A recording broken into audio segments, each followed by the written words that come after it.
A big thanks to all of you tuning in now as we welcome NASA and their coverage of the second Axiom mission, AX2. You're joining us here with live views from NASA's Kennedy Space Center. Specifically, this is the iconic Launch Complex 39A with a Falcon 9 rocket and Dragon spacecraft that are in the final stages of preparation, leading to launch in just over an hour from now. As the name suggests, this is the second flight for Axiom Space with a handful of noteworthy firsts. This 10-day mission will see the first female commander of a private space mission, legend and former NASA astronaut Peggy Whitson. Our pilot, John Schaffner, will soon become the first Alaskan astronaut. And two national astronauts will be the first from the Kingdom of Saudi Arabia to fly to the International Space Station, Ali Al-Karni and Rayana Barnawi. Taken together as a crew, this is the first private mission with private astronauts and astronauts representing non-US nations through direct commercial arrangements. And that's just to name a few. My name is Duke Brady, and I'm a multimedia specialist at Axiom Space, based out of Houston, Texas. And I'm Kate Tice, Quality Systems Engineering Manager here at SpaceX headquarters in Hawthorne, California. And as Duke just mentioned, our coverage has now expanded to NASA television, and we would like to welcome NASA's Leah Cheshire from Johnson Space Center in Houston, Texas. Hey, Leah. Hey, Kate, great to see you and Duke, and I'm excited to join as we get closer to launch, so thank you so much for having me. I am here in Mission Control Houston, where the Orbit 3 team is coming on and taking over from the Orbit 2 shift. These teams are monitoring the station and its crew 24/7. And of course, in here today, we'll be watching the launch with the International Space Station flying 260 miles over the southwest coast of Ireland at the time of liftoff. But we've still got some counting down to do before then, so back to you guys at SpaceX. Thanks, Leah. Now, liftoff time is still holding for 5:37 p.m. Eastern Time, and we're tracking no issues with Falcon 9 or Dragon. The range is green, and the weather is cooperating, as we saw earlier. Really picture-perfect views coming to us from Kennedy Space Center, as you can see there. Now, over the last 3 hours, Axiom astronauts Peggy Whitson, John Schaffner, Ali Al-Karni, and Rayana Barnawi donned their SpaceX suits in our suit-up room and were then transported to the pad where our crew entered the SpaceX Dragon spacecraft that you see there live on your screen. And since arriving at that spacecraft, our crew were helped by the closeout engineers to get into their seats, attach their suits to special umbilicals that provide breathing air and communication links to Dragon's systems. They conducted successful leak checks and communications checks with the core here in Hawthorne, which is the person dedicated to speaking directly to the crew throughout the mission. The closeout team sealed the hatch, which also got its own leak check, and they have departed the pad. Coming up, weather operators kick off their final check on wind speeds at the pad before the final go, no-go for launch. Now, before we get to that final go, no-go, the SpaceX team will do an internal poll, making sure conditions are steady with Falcon 9, Dragon, the crew, the range, and weather. A lot of things needing to line up there. Absolutely. Now, as the countdown continues, we are now approaching T-minus 1 hour, 3 minutes, and 15 seconds. Let's take a moment to get reacquainted with our crew today. The AX2 mission commander is Axiom Space's Director of Human Spaceflight and retired NASA astronaut Peggy Whitson. During her career with NASA, Peggy flew 3 long-duration missions to the ISS and has more cumulative time in space, 665 days, than any U.S. astronaut and more than any woman in the world. She has conducted 10 spacewalks with over 60 hours to her credit. Dragon SpaceX, cycling orbit tank isolation valves to equalize low flow pressure. Dragon copy. And that was the voice of Peggy Whitson, who also performed hundreds of research experiments on board the ISS. The pilot for AX2 is private astronaut John Schaffner. A STEAM advocate, business pioneer, and lifelong space enthusiast, he's been a pilot since the age of 17 and participates in extreme sports from hang gliding to base jumping to high-performance racing. Sounds like a busy guy. John trained as the AX-1 backup pilot, and during this mission plans to invest a lot of his time in STEAM education activities aimed at empowering educators. And representing the Saudi Space Commission and serving as mission specialist, Ali Al-Karni is an Air Force captain in the Royal Saudi Air Force. Ali graduated with a Bachelor of Aerospace Science degree in 2013 from King Faisal Air Academy in Riyadh, Saudi Arabia. Having flown as a fighter pilot for 12 years, Ali was selected as an astronaut in 2020. Also representing the Saudi Space Commission and serving as a mission specialist, Rayana Barnawi has a master's degree in biomedical sciences from Al Faisal University in Riyadh, Saudi Arabia, and a bachelor's degree in biomedical sciences from Otago University in Dunedin, New Zealand. She has been a research lab technician since 2013 in the Stem Cell and Tissue Reengineering Program at King Faisal Specialist Hospital and Research Center. You've seen the vehicle, you've met the crew. Let's send you over now to NASA's Johnson Space Center, where Leah Cheshire is following the launch preparations from Mission Control in Houston. Leah? Thanks, Duke. You're right. I'm here in the International Space Station Flight Control Room at Johnson, where teams staff this room around the clock to monitor the crew and the systems aboard the orbiting laboratory. Today, they're ensuring that the station is ready to receive Dragon and the AX-2 crew. Since NASA opened up the space station for commercial activity in 2019, the agency has continued to work with private industry to prepare for the future of low Earth orbit. NASA's long-term goal is to no longer be the provider of a low Earth orbit destination, but to be a customer, one of many, purchasing commercially owned and operated services. To ensure the path of tomorrow, we have to work together today. Enabling private astronaut missions on board the space station helps us to refine and mature the processes needed for the future, with NASA astronauts working side by side with private and national astronauts in a new age of science and discovery. And we take this next step together as we continue counting down to the AX-2 crew launch to the International Space Station. As you can see, it's an incredibly busy time in low Earth orbit and beyond. And with that, let's connect with NASA Public Affairs Officer Megan Cruz at Kennedy Space Center. You know, Leo, we love our launch days here at Kennedy Space Center, and we love it when we can witness them with NASA Administrator Bill Nelson. Administrator, great to have you here. It's always a pleasure. So as Leah said, it's been a busy, exciting 3 years here at Kennedy. Since 2020, we've launched 7 crewed missions to the ISS, but we've also paved the way for private missions like Axiom 1 last year and today AX2. So I want to ask you, how are NASA and the general public benefiting from these private missions?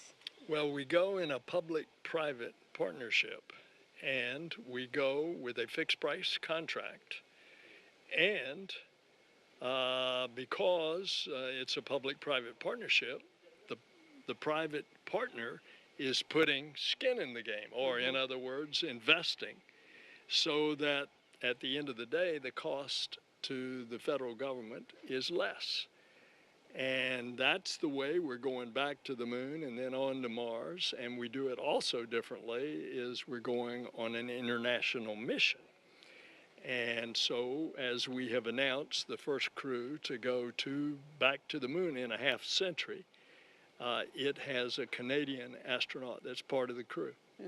And I think also what's great is that we're opening up low Earth orbit to new partners, as you were saying. So, you know, we we will continue to use the space station through 2030, and then after that, the agency will transition to, as you know, commercially owned stations. So, how is that transition going? What's the latest on that? Well, the goal is we want to bring space business off of the Earth up into low Earth orbit.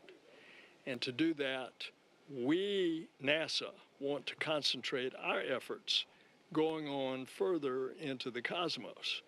And so we want to bring in our public-private partnership to encourage them to do low Earth orbit. And therefore, when we're through with the space station in 2030, and it will be pretty old by that time, it's time to move on to commercial space stations. We can still what we, NASA, need to do in low Earth orbit by utilizing the commercial stations. And we've given seed money to 4 companies to build commercial space stations in low Earth orbit. And one of those is Axiom Space. And Axiom is going to start their venture, by the way, not only of getting accustomed to taking private astronauts into space as this mission is, It also is helping us with our international partnerships because we have 2 Saudis on this trip. But it also will have its first component of its space station, and it's going to dock to the International Space Station. So a lot of exciting things, as we keep saying, in the years ahead. So I do want to talk to you about, you've been alluding to the Artemis program, the fact that working with these commercial companies to continue access to low Earth orbit, it allows us to think farther. So yeah, talk to us about some of the international partnerships that, that are helping the Artemis program. Well, we have some 15 partners that have, if not built, are certainly participating in the International Space Station. And this, of course, is a huge structure, 120 yards long. You think from one goalpost to the other goalpost in a football stadium. That's how big it is. And they are very much you're seeing the results of that public-private partnership here. Another example is look at the phenomenal success of SpaceX as a means of getting to and from the space station. So when we shut down the space shuttle a dozen years ago, now we rely on a private company to go to the International Space Station. In this case, it's SpaceX. In July, it will be Boeing as well. Any words to the AX2 crew today? Well, first of all, I wish I were with you. And secondly, Godspeed to all of you. Awesome. Thank you so much, Administrator, and I hope you enjoyed today's launch. Thanks. And so, again, we were talking a little bit about the Artemis program. Did you know that NASA and Axiom Space are also working together to design the suits our astronauts will wear when they land on the moon in the next few years? Here's a sneak peek at what those suits will look like. This is a prototype of what astronauts will wear when they land on the moon for Artemis 3. While this prototype is black with blue and orange detailing, the real moonwalking suits will be white to reflect heat and keep astronauts safe from extreme temperatures. NASA selected Axiom Space to design, develop, and certify the suits. They will fit a broad range of crew members, men and women, accommodating at least 90% of the U.S. population. That's one small step for man, one giant leap for mankind. The moon suits worn by Apollo 11 astronauts in 1969 had a bulky life support system. The new Axiom Extravehicular Mobility Units, or AX-EMUs, will have range of motion and flexibility needed to explore the lunar South Pole. They will give astronauts the capability to access, live, and work on the moon. Future versions could even have avionics. Astronauts will start training with the spacesuits later this year. That's a look at your Artemis Moon Minute. While the International Space Station has been a valuable asset for space research and exploration, the rise of commercial spaceflight is opening new doors. Those benefiting from the new opportunities range from small commercial entities all the way to national space agencies. This expansion of participation in space is enabling a more diverse and inclusive space industry with a much wider range of perspectives, ideas, and expertise. Additionally, the competitive nature of commercial activities means the cost of participating is falling, and there are more participants to share those costs and the risks. Expanding access to space also promotes innovation and scientific and technological progress, benefiting humanity as a whole. For a long time, the conversation has been about someday having private space flights, and someday we'll have private astronauts. And while there's a lot of room to grow from that someday is now. Low Earth orbit is more accessible than ever before as space research and technology enter a new era. Companies like Axiom Space are expanding this access, and young space agencies like the Saudi Space Commission now have a path to achieve their goals in low Earth orbit. At Kennedy Space Center is Axiom Space's Director of Digital Strategy, Sonia Gavankar-McKay, and with her is a member of the Saudi Space Commission to talk about their goals for this mission. Sonia? Thanks so much, Duke. As you mentioned, I'm joined by Ahmed Al-Ghafali of the Saudi Space Commission, but also Axiom Space's Chief Revenue Officer, Tejpal Bhatia. And I'm going to jump right in here because we're so close to launch time. This is the Kingdom of Saudi Arabia's second flight into space. The first was in 1985 on the STS-51G. What does this mission mean for the nation and the Kingdom of Saudi Arabia? I believe that the kingdom has gone a long way since 1985. So many satellites have been launched ever since. So many payloads have been developed ever since. A lot of research were conducted related to space. Payloads conducts a lot of components that we've done that could be used for space and other sectors. So that's a long way since that time. And here we are today, just an hour away from this historical mission that will carry 2 Saudi astronauts for the first time to the International Space Station. However, I do believe that it's not only Saudi that has gone a long way. I looked at so many research and so many financial forecasts that suggest that within the past 20 years, 60% of the investment in space only happened within the past 2 or 3 years. So there is a momentum, and we want to be a part of it. That's wonderful. Tejpal, your efforts with KSA and the efforts that Axiom Space puts into this mission allow for a vision for so much in low Earth orbit. What can Axiom Space really do to help nations like the Kingdom of Saudi Arabia and so many others achieve their goals? Thanks, Sonia. When I think about what we're doing with the Kingdom, from the first time I met Ahmed, my definition of the word partner has fundamentally changed and evolved. From when this was an idea and started formulating as a mission to execution, we had to overcome a lot of challenges, and these are things that are being done for the first time in human history. And what I've seen in our relationship is that definition of partnership to overcome those problems and make these things a reality are enormous.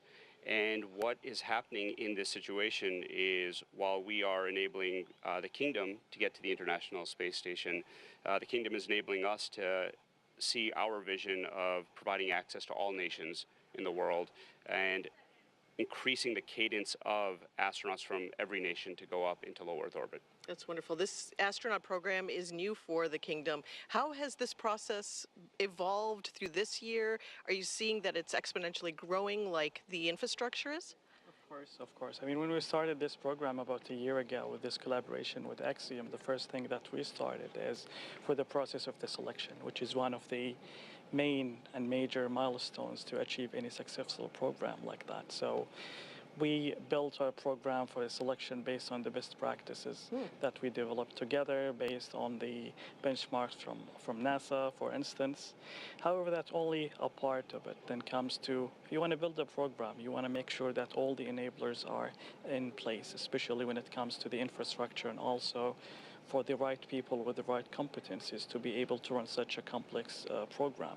So we've been building for the past year, utilizing this project as a vehicle to train, to get those people with the right competencies, not only to do the training for the astronaut corps, but also you want to, even for the media, for the finance, for the legal, for the R&D, for the integration. All of it is a part of this secret recipe to get a successful program. And this is only the start, so we're going to keep building and enhancing this program till we get to the point that is optimum. Excellent. Tejpal, as we have only about 1 minute left, what's it like working with individuals versus nations? What's the difference in that relationship like for Axiom Space? Yeah, so, trying to compare a private astronaut with a national astronaut is like asking me to compare my children. Luckily, I only have one child, so I'm prepared to do this. Let's start with what's the same. Each of these individuals on this mission right now are pioneers. Very few people in human history have been to the International Space Station. Today, we're going to see 3 more join. And each individual represents their country and humanity, and they're going to inspire girls and boys all over the world today and moving forward. The big difference is with the Kingdom seeing this more as a program. Right. When we were inspired as kids, I'll speak about myself, coming here with my parents or seeing the shuttle program, it was a long time before it became a reality. Right. And what we're going to see with the Kingdom is this happening more and more as we go forward. And as they say, the sky is the limit for this partnerships, the opportunities for nations, individuals to grow together. Thank you to both of you for joining me. And we're getting so close to launch, so I'll let you get back to it as we toss it back to Hawthorne, where I'm sure you're feeling the anticipation. It's getting so exciting out there. What does it feel like to you? And I know John I is out there as well. Well, thank you, Sonia. And yes, it's a time where the energy is increasing, especially we're inside of 47 minutes to launch. Currently, the SpaceX launch director is checking with the Dragon mission director, make sure that the Dragon ground team is ready to begin propellant loading in just over 10 minutes from now. The SpaceX launch director is also electronically polling the 7 members of the SpaceX launch team for their go to load propellant and launch. Now, once we get that go, when we get green lights across the board here on the procedure, the launch director will then come back and make a series of announcements. They'll talk about the control room, what to do during the countdown, as well as protocols for hold and launch escape. Coming up on 46 minutes, they're continuing to get the goes from the team electronically. We're waiting to hear the launch director give those instructions. That ought to come within the next minute. Now, once we get through the instructions, that will give the clearance to retract the crew access arm. That will then set up for arming of the launch escape system, and that will take us into propellant load itself. That'll begin at T-minus 35 minutes. You can see on the monitor the crew on the right-hand side. They're getting ready for their final directions here. On the left side, we've got the Dragon capsule, the crew access arm. Poll is complete, and the team is ready for crew access arm retract, propellant load, and launch. Reminder for control room lockdown for all operators in Mission Control and Firing Room 4. Both control rooms will go into lockdown at T-minus 45 minutes, which is now, and remain in that state until the launch escape system is disarmed. All operators remain at their console and maintain a sterile cockpit until MD confirms successful disarming of the launch escape system following orbital insertion or propellant offload in the event of a scrub. Reminder on hold and launch escape protocol. For non-urgent no-go conditions, brief CE or LD, and they will approve aborting the countdown. For urgent issues affecting the safety of the operation, operators shall call hold on the countdown net. Launch control will abort launch immediately and proceed into the launch abort auto sequence. At T-minus 10 seconds, launch control will be hands-off and relying on automated abort criteria for the remainder of the count. Finally, operators shall advise launch director whether structural breakup or fire is imminent or occurring for Dragon manual escape flight rules. Finally, regarding leak-through on the first stage ACS isolation valve, we will manually monitor the pressure in the manifold. Stage 1 will assess and at T-minus 35 seconds indicate whether the pressure rise is within the predicted range. If it is not, Stage 1 will call a hold on the countdown net. Are there any questions? Hearing no questions, launch control, you may proceed with arming the crew arm for movement.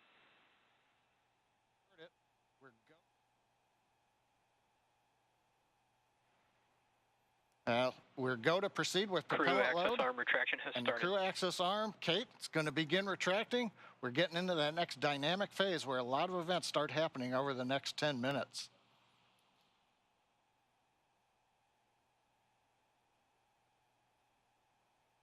Now, while we wait for the arm to begin moving, currently Falcon 9 Dragon continue to be go. Obviously, we've completed the poll. The range continues to be go for launch. They're monitoring clearance area around the pad. And there goes the arm beginning to move, the view from on top of the fixed service structure. And the weather continues to be acceptable for launch as we get ever closer.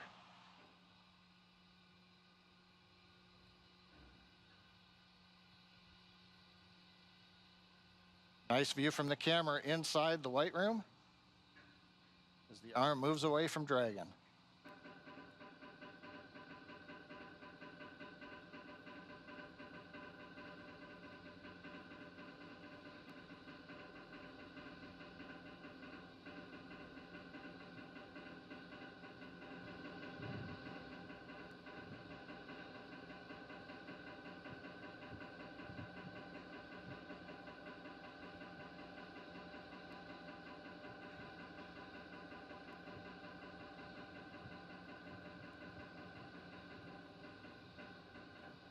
The clock continues to tick down. We're now at T-minus 42 minutes mark on the dot. Crew access arm retraction is complete. As you just heard there, that crew access arm is now completely stowed. It is now in the launch position, of course necessary in order to clear the way for Falcon 9 to lift off. Now, next up, we'll hear the call out that the launch escape system is going to be armed, and from there we'll hear that Falcon 9 propellant load will also begin. Dragon, SpaceX, you are go for Section 6. Close visors and arm launch escape system. Copy, go for Section 6. We saw our AX2 crew members exit the brand new suit-up room located in the Falcon Support Building just about 3 hours ago. They also got their tablets. And SpaceX Dragon, visors are closed and we're arming the launch escape system now.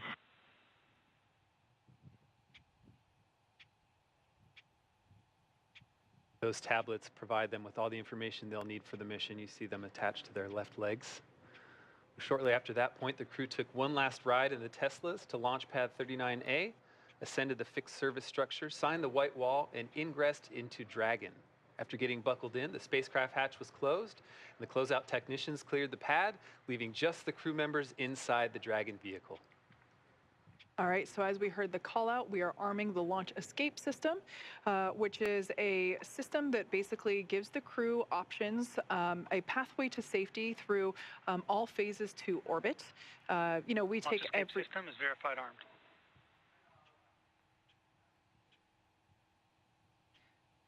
We take every measure possible to ensure that the crew has options. Safety is paramount. So there we just got that confirmation that that launch escape system is now armed. So let's take a look at the teams that are actually working together to make sure this mission is a success. SpaceX is operating out of 2 control rooms today. There on your screen, a live view of our launch control in firing room 4 at Cape Canaveral. This team is responsible for monitoring Falcon 9 throughout the countdown and launch.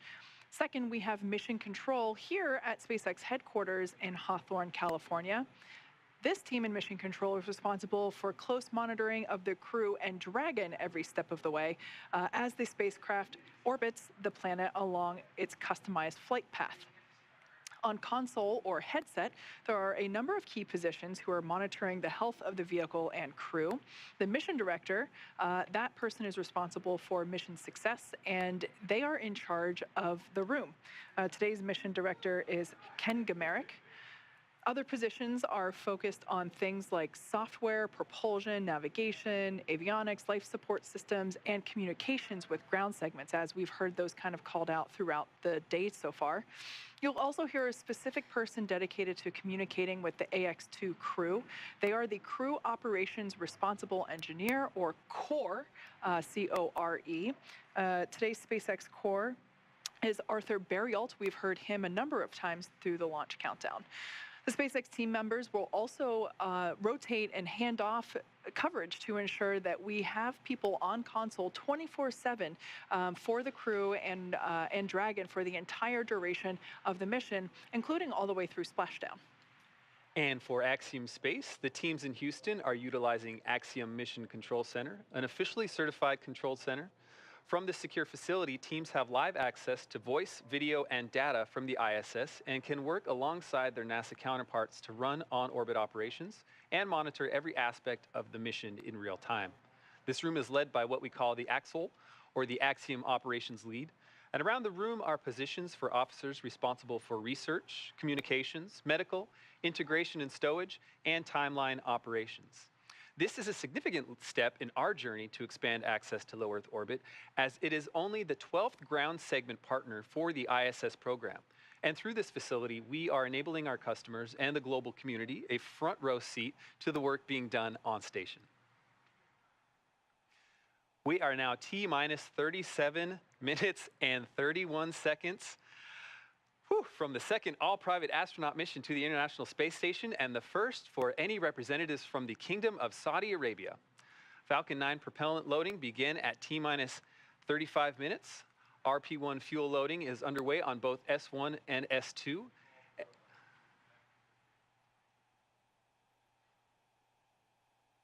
And LOX loading is underway Falcon on 9 tanks S-Fin. will be venting for propellant load. Expect loud venting.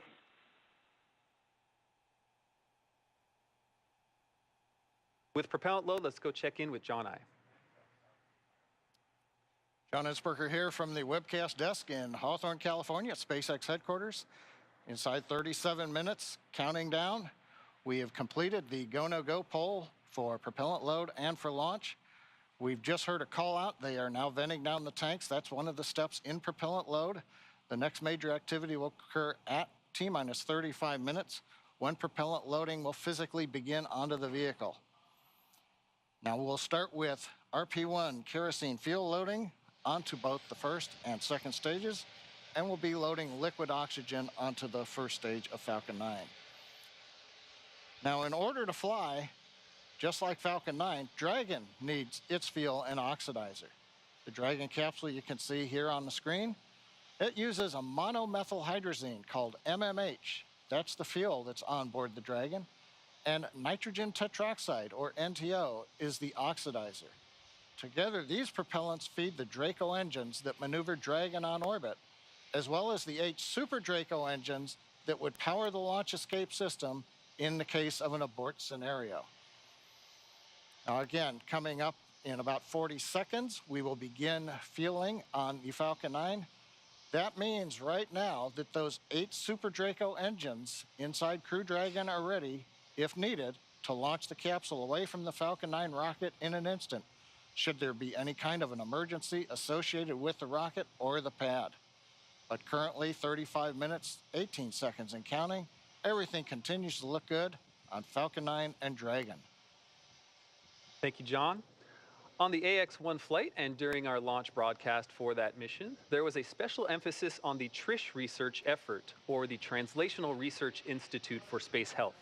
As the name Propellant suggests, load has started. okay, it sounds like a propellant load has started.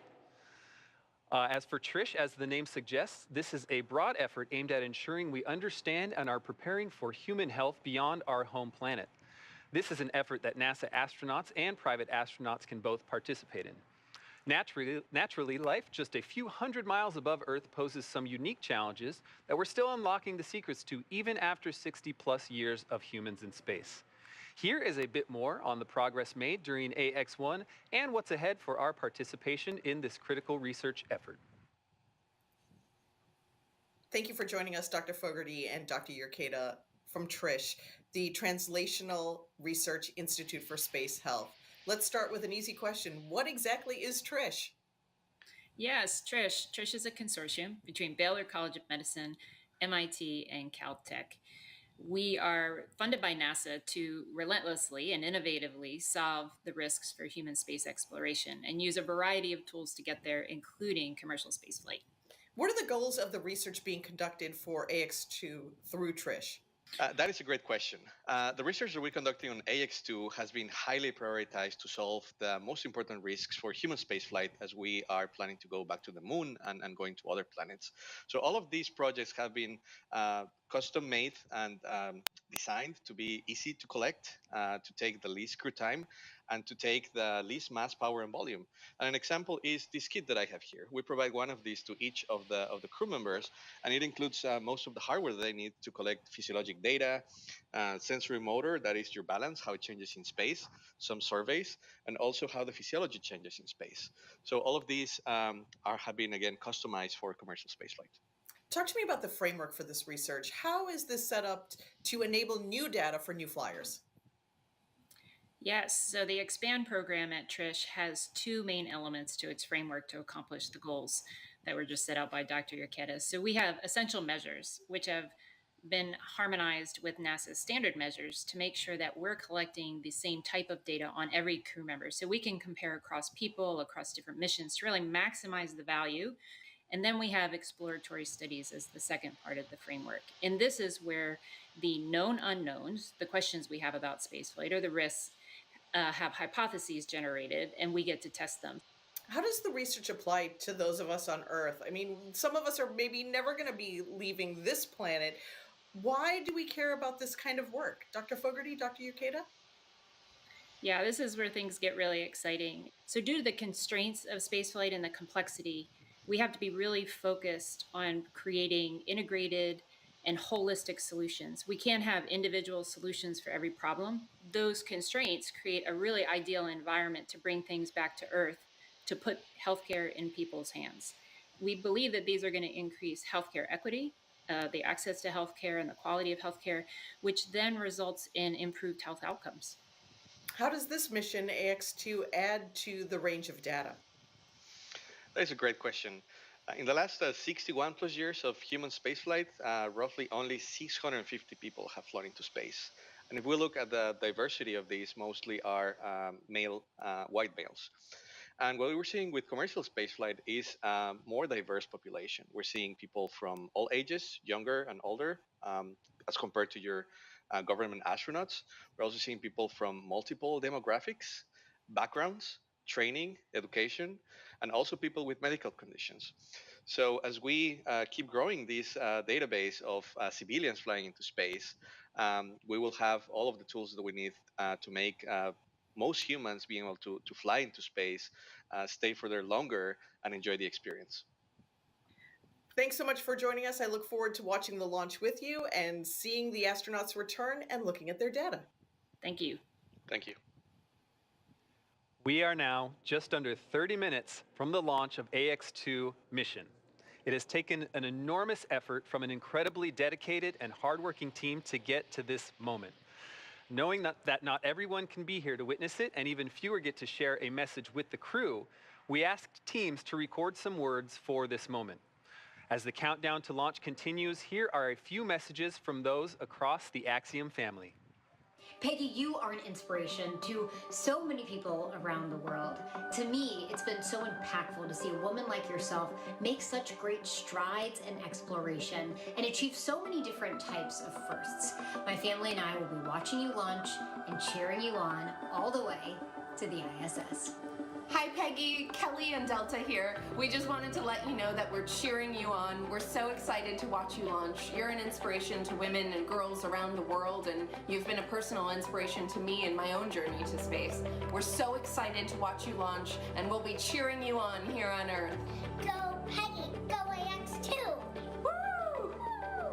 To Peggy, our notorious space ninja, John, aka Loki, to Ali, who's also known as Slayer, and then to Rihanna, our very own ray of sunshine.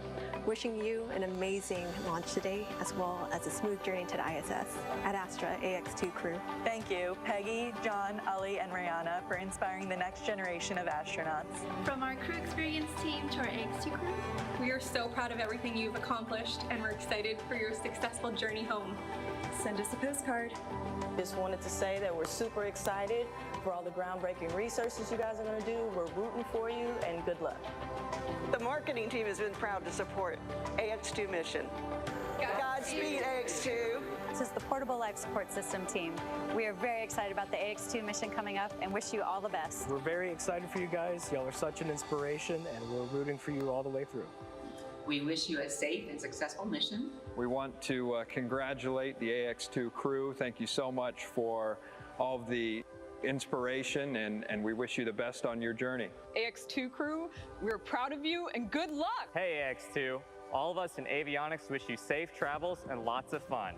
Godspeed. This is the Environmental Controls and Life Support Systems team at Axiom Space. We're super excited about the AX2 mission and want to wish the best to the crew. AX2 crew, we are so proud of you here at Axiom Space. This is the systems engineering team on the station program. Godspeed and Ad Astra on this groundbreaking mission.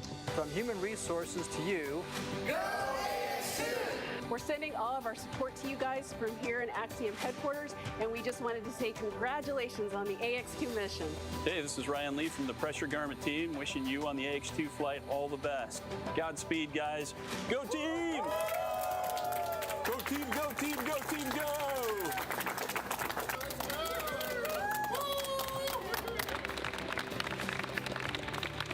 Peggy, John, Ali, Rayana, I look forward to seeing you flying in space and working aboard the International Space Station. I also wish you to enjoy your staying aboard for this another Making History mission. We are all proud of you, and we wait for you on the ground, and Godspeed. A big thanks to all those who contributed to those videos and everyone behind the crew today. A lot of really excited teams out there. And a special thanks to Kelly Girardi and the Space Gal, Emily Calandrelli, both big STEAM education advocates who you just saw as well. They dedicate their influence to increasing literacy and interest in science, especially for young girls, which is awesome. Yeah. You know, Emily and Kelly are both moms to young girls, so it's safe to say that they have front row seats to knowing what is cool and inspiring.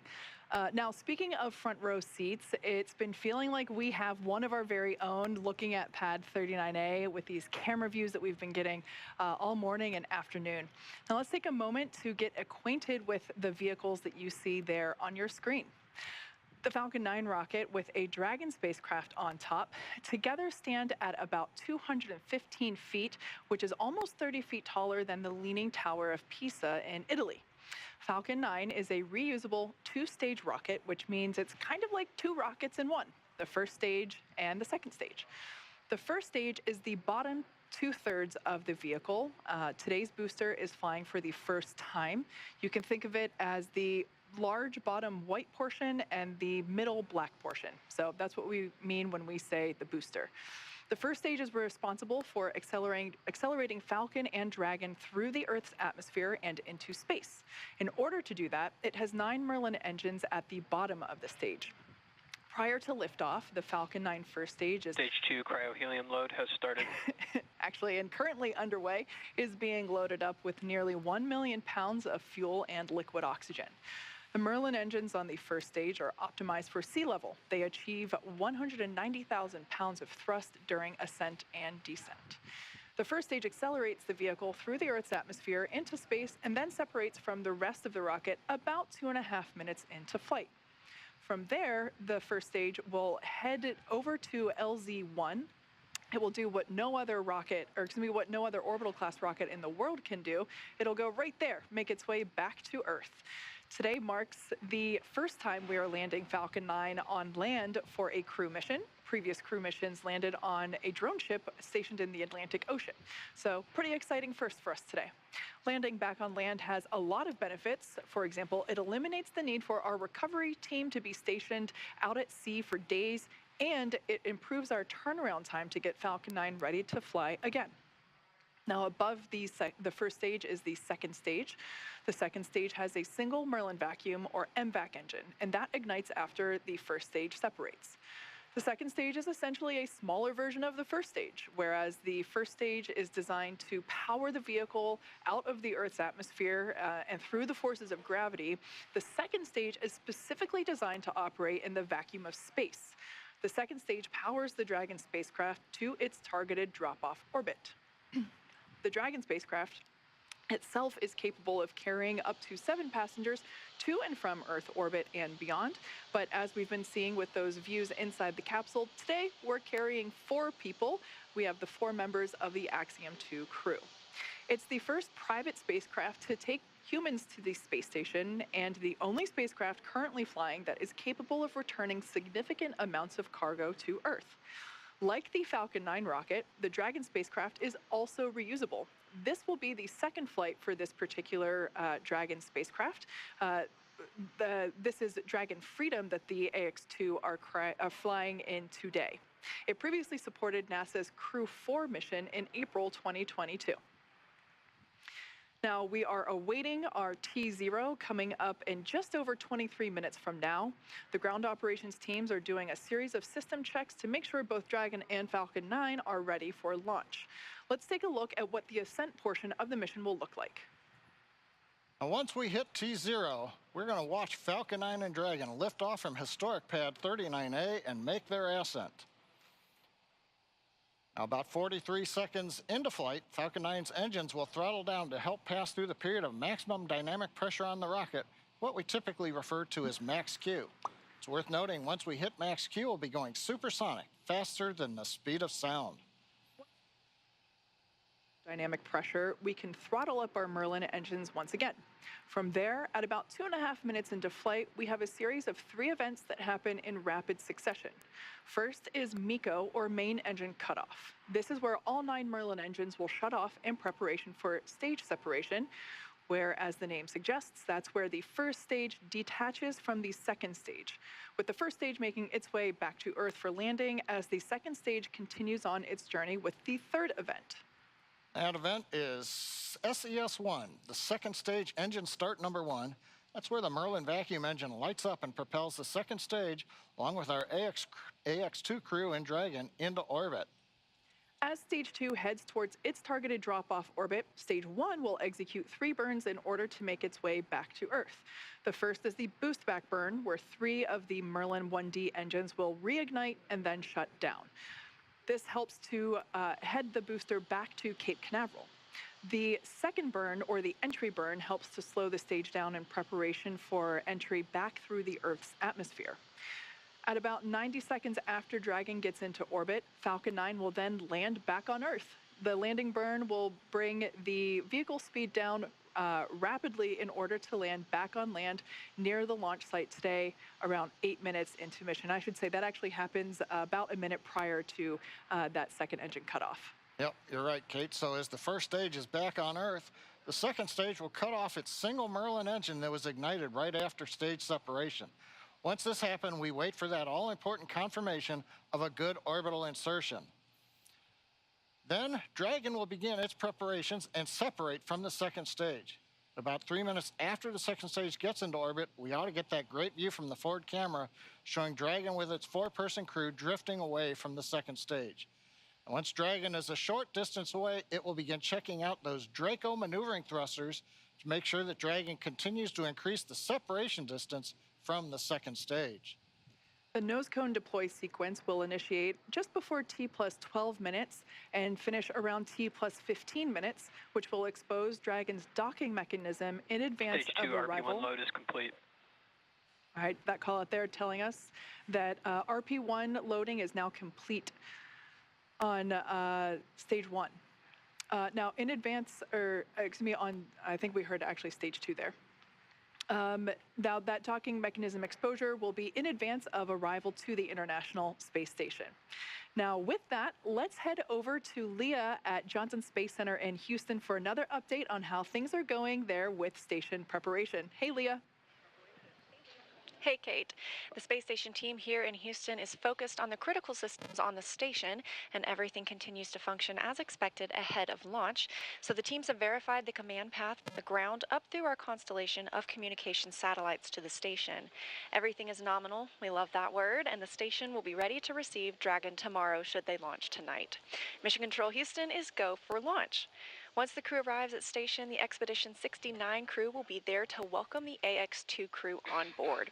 Right now, living in the station, we have 7 people. That includes NASA astronauts Frank Rubio, Woody Hoburg, and Steve Bowen, United Arab Emirates astronaut Sultan Al-Nayati, and Roscosmos cosmonauts Andrei Fedyayev, Sergei Prokopyev, and Dmitry Petelin. Flight Director Greg Whitney is on console now, leading flight controllers on the Orbit 3 team in Houston for launch, and Flight Director Marcos Flores will lead teams for docking tomorrow. A reminder that launch today will take about 16 hours to get to the station, with docking to the Node 2 Zenith, or space-facing port, scheduled just before 9:30 a.m. Eastern Time tomorrow. Once Dragon is fully docked to the station, the teams here in Houston will assist the Axiom space and space station astronauts with leak checks as they work to open hatches on both Dragon and inside the station's pressurized mating adapter. We expect hatch open to take place about 2 hours after docking. That's it for us here in Mission Control Houston, and I will send it back over to the team in Hawthorne. Duke? Thanks, Leah. And all of that is set to begin in just over 18 minutes from right now. And I got to say, the energy around here is certainly rising. As Leah just mentioned, once the crew launches, they will spend the next 16 hours in Dragon, catching up to the International Space Station. That time on orbit and in Dragon will feature a variety of tasks, including some planned photography, but about half of that time is scheduled for sleep, which the crew will absolutely need because once they reach the ISS, they have quite the schedule ahead of them. They will spend 8 days on station conducting a variety of science investigations and technology demonstrations, including radiation protection research, studies on how to create rain and how to enhance our understanding of dangerous thunderstorms, as well as DNA research with nanomaterials and reprogramming skin cells to help create regenerative medicines. Wow. When they are not hands-on with research, they will be participating in numerous outreach events connecting with groups around the world. John, for instance, will use the station's ham radio to share a message with students. Beyond all that, Commander Peggy Whitson has assured us that each of them will carve out some time to simply pause and look down at the planet below as it speeds by at a cool 17,500 miles per hour. I mean, I would imagine that if I were in space, my face would just be up against the window the whole time. On station, just in the cupola the whole time. Yes, exactly. Now, as we've said before, we have an instantaneous launch window. That means that we have 1 second. We're targeting 5:37 p.m. Eastern Time, 2:37 p.m. Pacific Time. So just 16.5 minutes from Stage now. 2 LOX load has begun. That call, they're telling us that the liquid oxygen on stage 2 is now beginning, the liquid oxygen on is beginning to be loaded onto stage 2.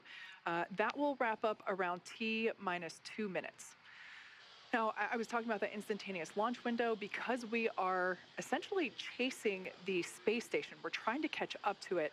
It means that in order for everything to be precisely lined up in terms of how much propellant we're taking on board, and obviously we don't want to take too much because everything about space is weight. How much weight are you taking? And so we want to optimize our path to the International Space Station. And yeah, so we basically have that instantaneous moment to take off. All right, and that moment is coming soon. And as we approach the final moments of our countdown to launch, Axiom Space CEO Mike Suffredini wanted to take a moment to reflect on this, the second Axiom Space mission.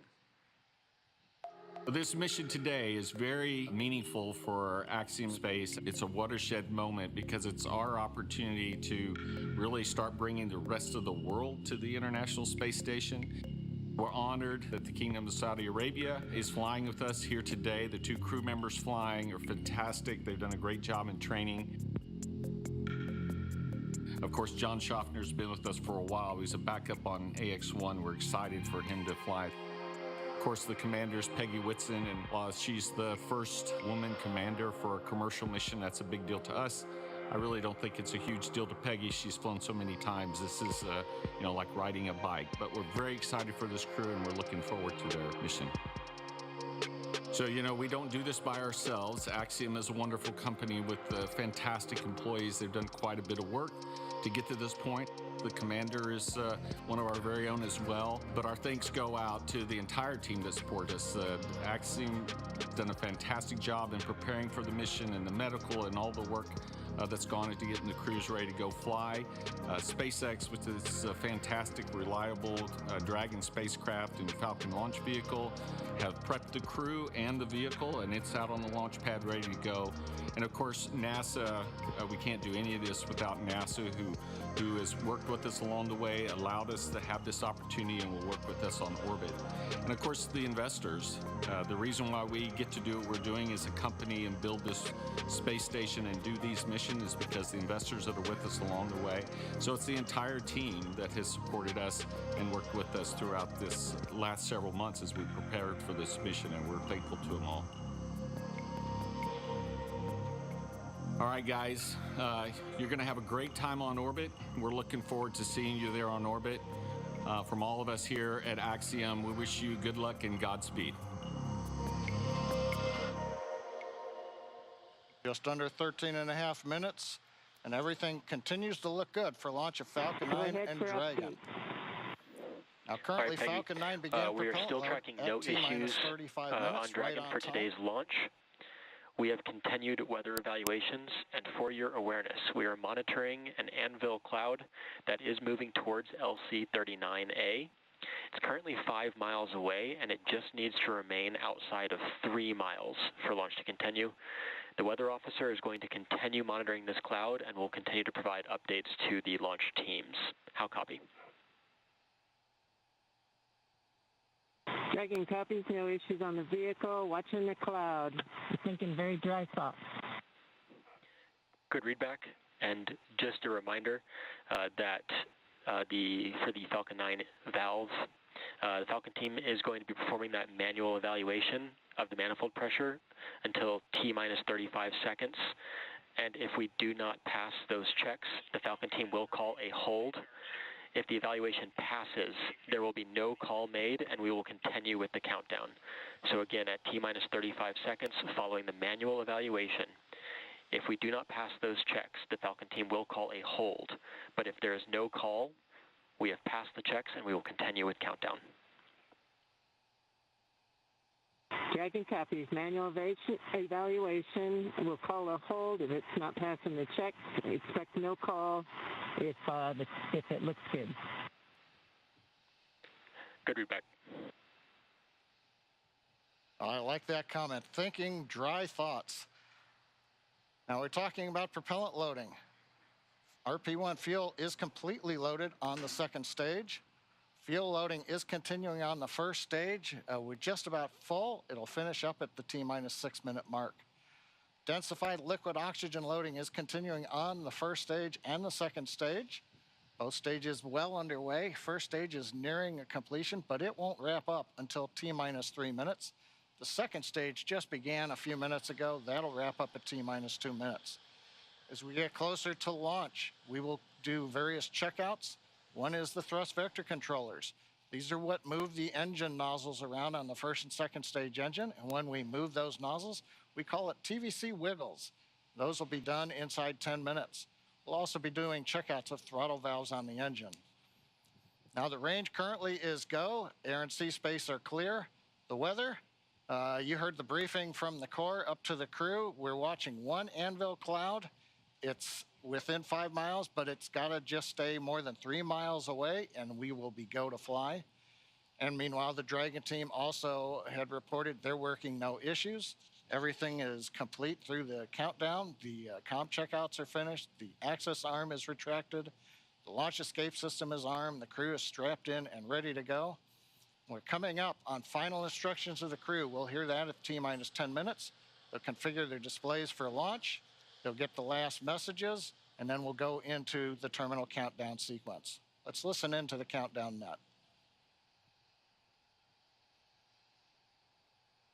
Dragon SpaceX, confirm crew displays are configured for launch.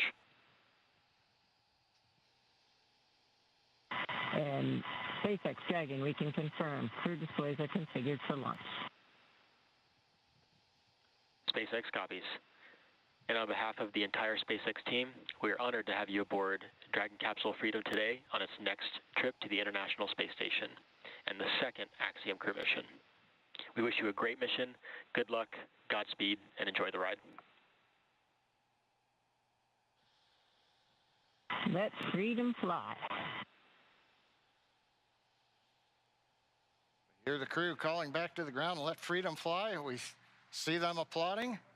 Everything continuing to look good. We're coming up on 9 minutes to launch.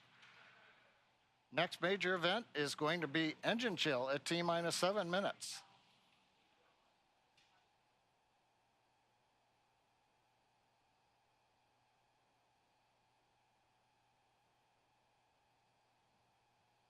As John just said, at T-minus 7 minutes, we will begin to flow a little bit of the super chilled liquid oxygen through the turbo pumps, which that is basically chilling the hardware, performing an engine chill prior to the full flow. We do that in order to help minimize the chances of the hardware experiencing any thermal shock when that full flow of super chilled liquid oxygen occurs. Now we can see some venting from the vehicle now, totally normal. It is that liquid oxygen just vaporizing as it comes into contact with the ambient air. And Kate, maybe this is an opportunity. You know, we always use the word abort. This might be a chance to let everybody know that there are abort callouts in flight that we're going to hear. Those are just heads up to the crew that says, should a contingency occur, there's different actions that'll happen at each various stage of the flight when you're on first stage or when you're on second stage. That's right. We should actually hear Commander Peggy Whitson calling those abort modes out as they are ascending and really getting to orbit. She is tracking everything on both her tablet as well on her leg, as well as the crew display above her head. So she is able to identify at which mode they are entering, and those modes identify basically where and what sequence Dragon would take at that point in time during the flight. Now we're about 10 seconds away from that engine chill for the first stage.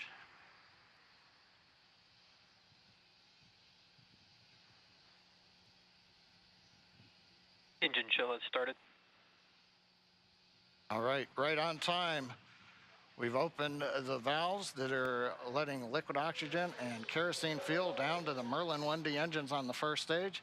Our next major activity coming up at T-minus 6 minutes approximately. We'll hear the announcement that fuel loading is complete on the first stage. And one other comment, while we were hearing the briefing to the crew at the T-minus 10 minute mark, we also heard reference to a call out that may or may not be made at T-minus 35 seconds. Many of the checkouts of the Falcon 9 are done by computer in the last minute. There is one today that requires an engineer to look at some data. If, for example, that system had an issue, that would be called out at T-minus 35 seconds. Right now, everything continues to look good, though, on Falcon 9.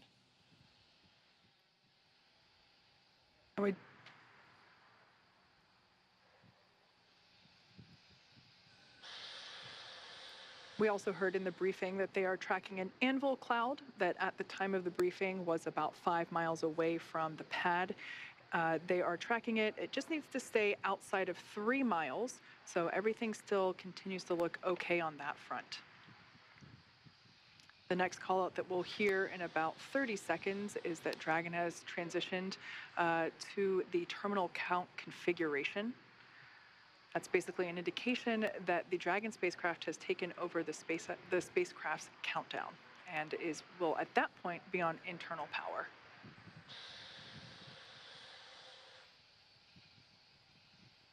At this point in time, RP-1 is now completely loaded, both on the first and second stages.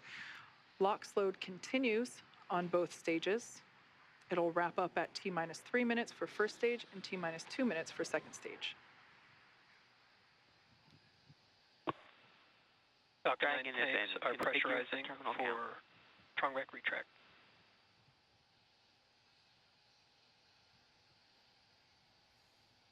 Pressurization call out. We are putting pressurized gas helium onto the stage in preparation for opening up the clamp arm that's around the top of the second stage. That'll happen just at about the T-minus 4 minute mark. The clamp arm will open, and about 10 seconds after that, the strong back, the structure alongside the Falcon 9, will recline just about 2 degrees away. We've heard the call out, strong back is retracting. That starts the sequence now in the ground computer to open the arms and then recline that strong back about 2 degrees away. At liftoff, hydraulics will then pull the strong back to a position about 45 degrees away from the rocket as it flies out of the launch mount. See the arms opening up now around the second stage. We should now be able to see that strong back retract just a couple degrees away from the launch vehicle. Upon liftoff, it will move back even further in order to clear the way for Falcon 9. Looks like we can start to see that movement now. This structure is what is utilized to horizontally integrate the vehicles while still in the hangar, as well as transport them horizontally to the launch pad and then raise them to their vertical launch position.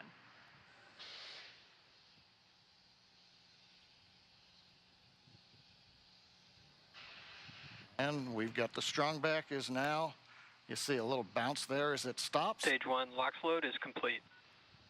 And right on time, stage 1 LOX load is complete. We're down to just loading a liquid oxygen on the second stage. That'll wrap up just after T-minus 2 minutes, at which point we'll have the 1 million pounds of propellant on board Falcon 9 ready to fly. We can see the vehicle continuing to vent some of that gaseous or the liquid oxygen that has now vaporized. Dragon is in terminal count and is on internal power.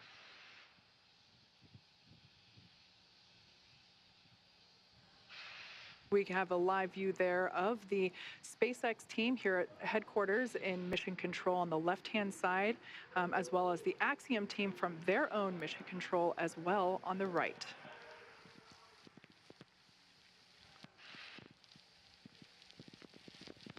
Dragon SpaceX for weather. Looks like the system has cleared, and we're looking like we're go for launch for weather. All right, we've heard a good news information to the crew. Dragon copies. We're letting them know that it appears the weather is going to avoid the area. That is great news indeed.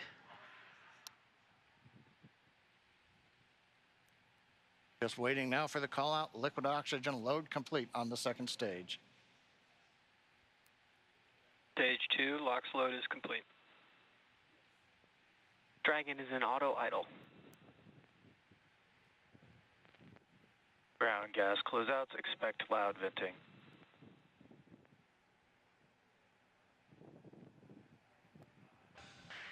At venting, we're now bleeding off excess pressure in the strongback. That's what's giving that large white plume as cold gas meets the warm Florida air and condenses the moisture.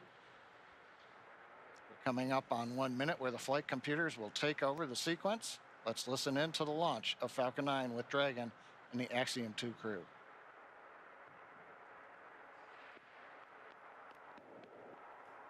FTS is armed, Falcon 9 is in startup and is now controlling. Dragon is in countdown.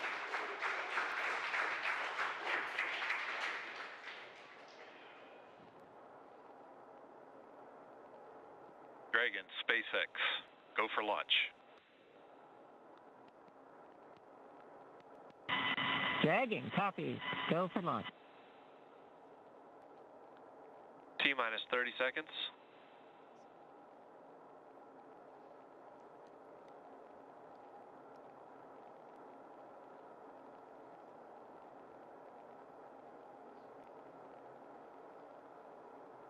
T-minus 15. T-minus 10, 9, 8, 7, 6, 5, 4, 3, 2, 1. Engines full power. And liftoff, Falcon 9. Go Axiom. It's 1 Alpha. Copy 1 Alpha. Together we expand what is possible in low Earth orbit. Ad Astra and Godspeed AX2.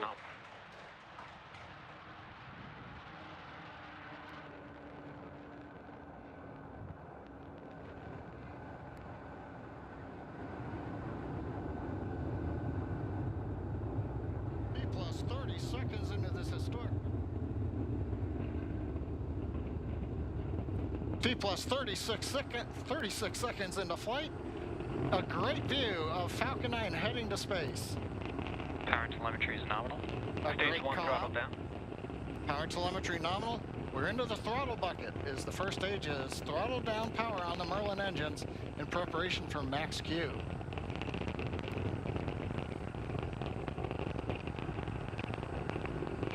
Falcon 9 is supersonic. Faster than the speed of sound as we're getting great views from the first stage camera looking back at Kennedy Space Center and Complex 39A. Stage 1 throttle up. Max Q. We're out of the throttle bucket. Stage 1 Bravo. Copy 1 Bravo. We're at full power and that call out 1 Bravo, that's another one of those abort modes. As we get higher and faster, the logic for Dragon, should a contingency occur, changes from stage to stage. Impact chill is underway. Chill announcement says we're getting the turbopump on the second stage engine cooled down in preparation for its light up coming up in just another minute from now.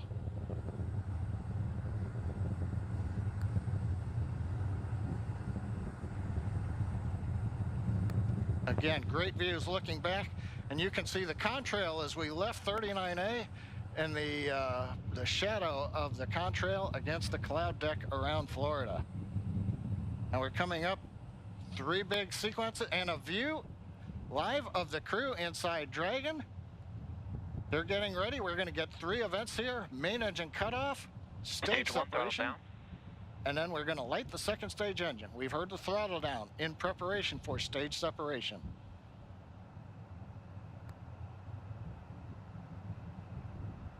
Nico.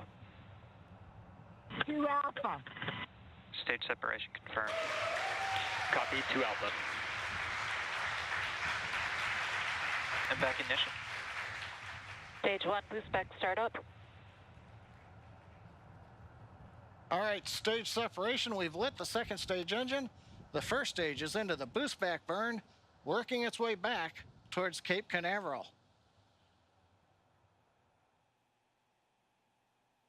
Views on the left side, that's the first stage. Engines running as we come back to the launch site or the landing site. Second stage engine nozzle is visible on the right side as we're powering the Axiom 2 crew into low Earth orbit on the way to the International Space Station.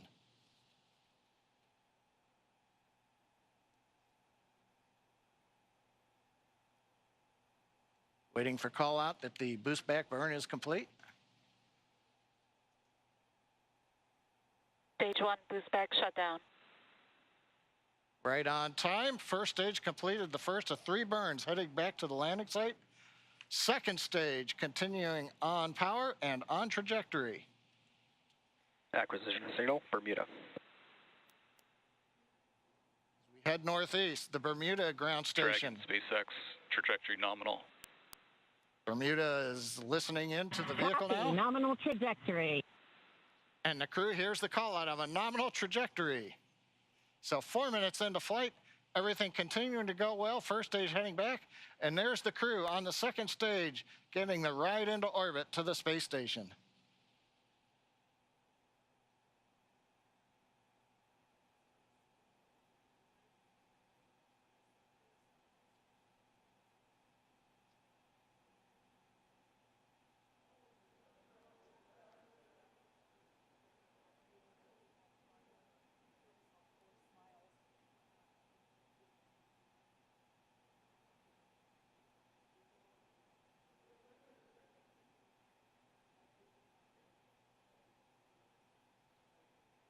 Coming up, we're waiting for the next trajectory call out from the guidance officer. Dragon, SpaceX, trajectory nominal.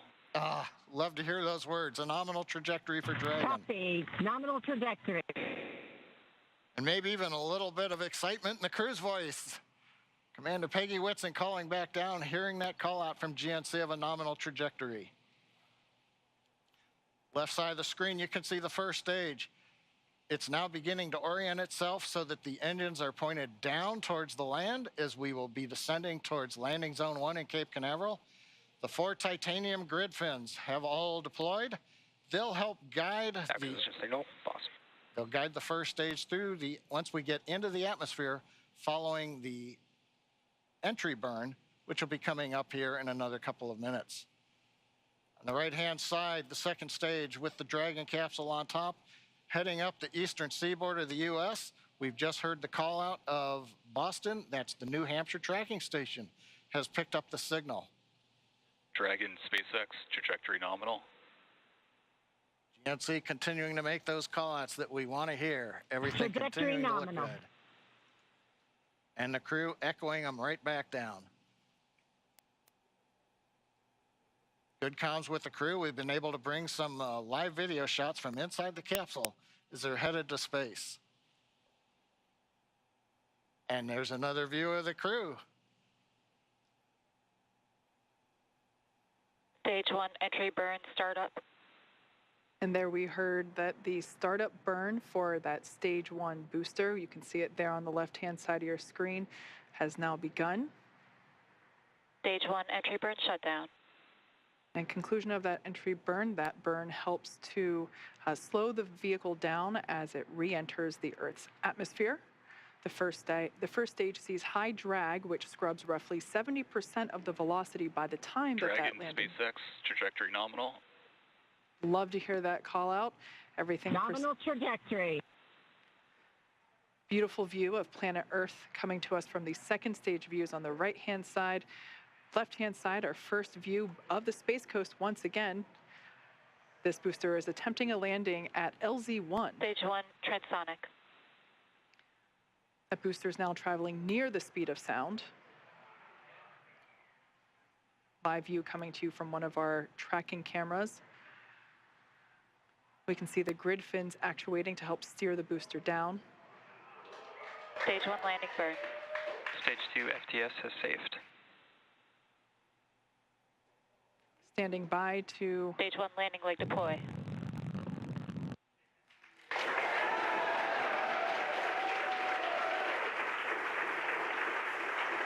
There you Stage can... 1 landing confirmed.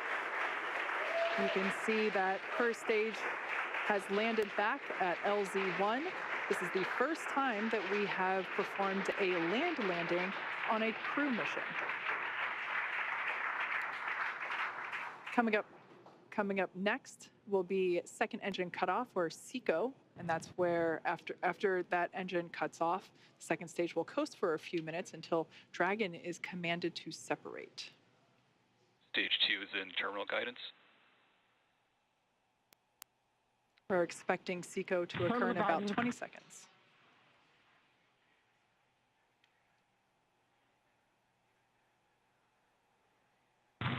Shannon. Copy, Shannon. Commander Peggy Whitson continuing to call out the abort modes.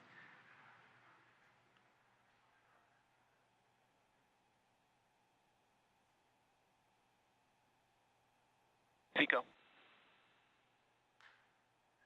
All right, on-time shutdown of that second engine.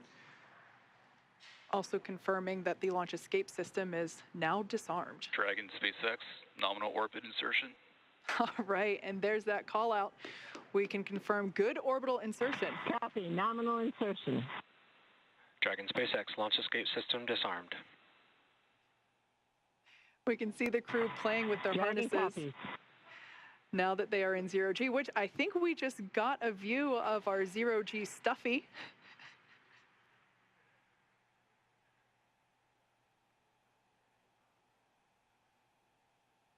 Clearly the crew is having fun already. Right after liftoff, I think we heard a laugh coming from Commander Peggy Whitson, which, being a NASA legend and one of the most decorated astronauts of all time, it's amazing to hear that even a space veteran as she Expected loss of signal, Cape. still has fun at liftoff.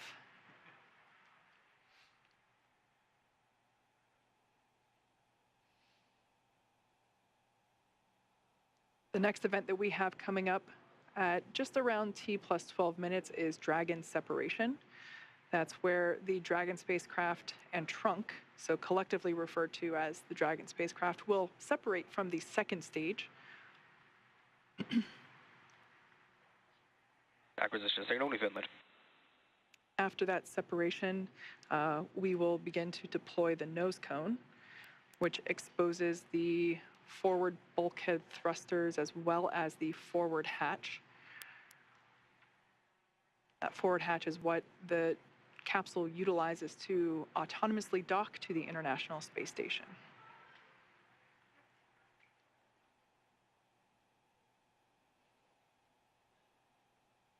Going from left to right, everyone's having fun, clearly. We have mission specialist Rayana Barnawi. To the right of her is pilot John Schaffner. Then we have Commander Peggy Whitson. And on the far right, mission specialist Ali Al-Karni. We can see that the excess strap on some of the harnesses, as well as the writing utensil for their tablets, they continue to play around with as they are experiencing zero-G for the first time. At least we can say that for 3 of the 4 astronauts on board today.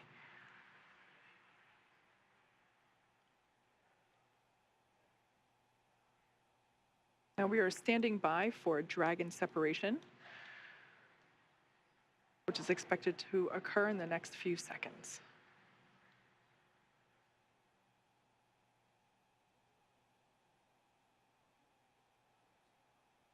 Dragon separation. And Wow. there you can see live on your screen, that Dragon shrunken capsule. That's a really cool view. That's actually SpaceX launch director. A very great flight.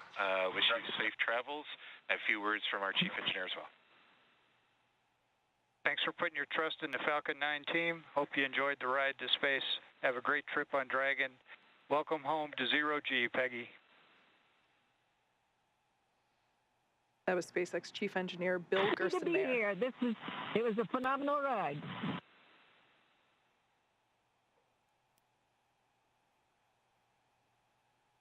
Make sure you share the joy of Zero G with your crew.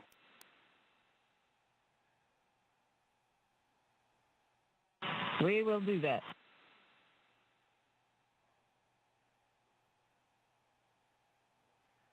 Already you can see Dragon's Draco thrusters activating.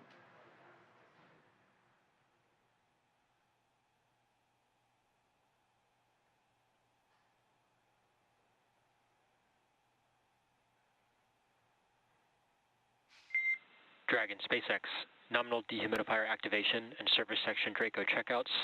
Nose cone deploy is in progress. Hooks are opening. Dragon copies.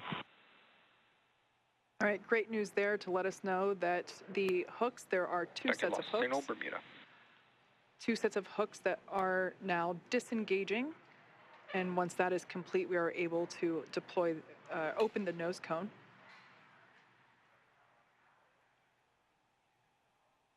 We should see that nose cone deploy in about a minute. It's a great view on the right-hand side of your screen from the Falcon 9 second stage, looking at the Dragon Freedom capsule. And of course, the crew on the left-hand side playfully acclimating to their new zero-G environment.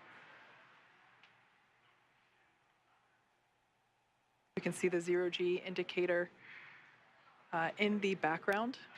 And I love this view. This view is over the shoulders of Commander Peggy Whitson, who here is on the left-hand side, or the left seat, and pilot John Schaffner is on the right seat here, looking at what they're looking at. These are the crew display panels that they utilize in flight to track which thrusters are firing, what phase of the mission that they are in, as you can see, where they are around the globe.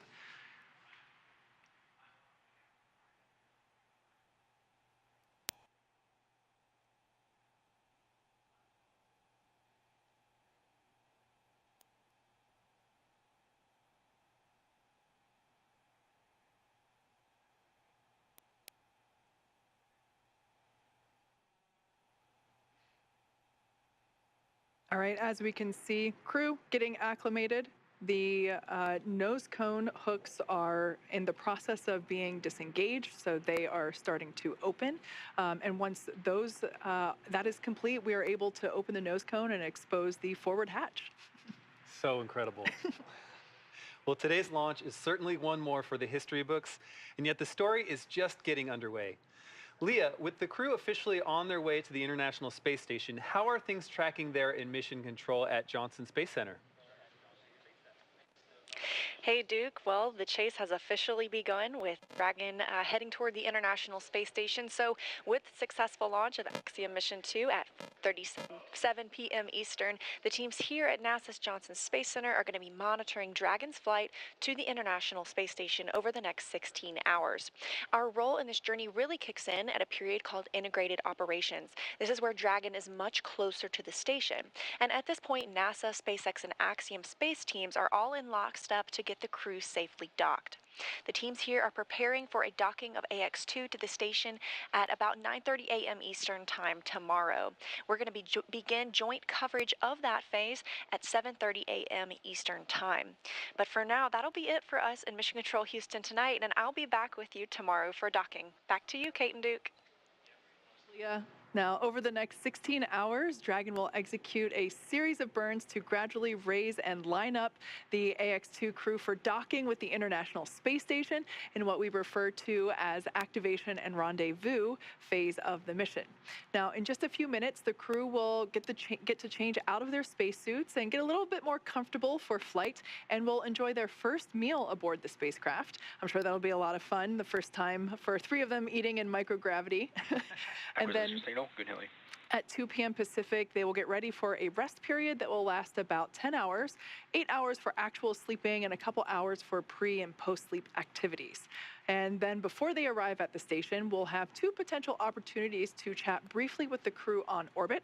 One later this morning around 11:10 a.m. Pacific, and one early tomorrow about 12:10 a.m. Pacific. While we're hopeful that one of these will work out, neither opportunity is guaranteed, as they are dependent on both crew schedule and ground station coverage. But if we're able to support, we'll make an announcement on our social media channels no later than 15 minutes before the event start time. But in the meantime, be sure to keep tabs on the mission at axiomspace.com, and you can also keep track of Dragon's flight on spacex.com/launches. And even if we aren't able to talk live with the crew, we will continue to provide updates on the mission across our social media channels. And starting at 7:30 a.m. Eastern, 4:30 a.m. Pacific on Monday, May 22nd, we will pick back up with our live joint coverage of the AX-2 crew's approach and docking to station with NASA. Please keep an eye on Axiom and SpaceX social channels for updates, as there will be plenty of incredible moments to share with you over the next 10 days. And so, from all of us at Axiom Space, thank you, SpaceX. Thank you, NASA. This is just the beginning. And thank you for tuning in. We hope to see you soon.